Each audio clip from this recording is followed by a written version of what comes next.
ఏం చేస్తున్నావు పవన్ సాయి? క్యూట్గా పెంచుకుంటా. గట్టి పడుతున్నావా దానికి? అవును. తింటదా అది? బేబీ కదా. ఉంటుంది. నీకు ఇష్టమా కవ్వు అంటే? అవును.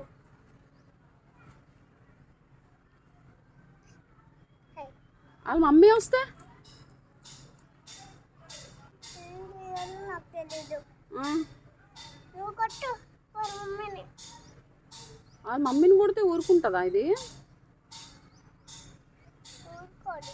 ఉమ్, ఇంకా ఇలా తెచ్చి పెట్టండి. ఆ, పడుకోబెట్టేదాన్ని, నిద్రపుచ్చేదాన్ని. నిద్రపోయింది అంటే అలా అంటే నిద్రపోతుంది. నిద్రపోతుంది చూసావా? నిద్రపోతుందా? అమ్మ పడుకోబెట్టేసావే. చూసావా? ఆ?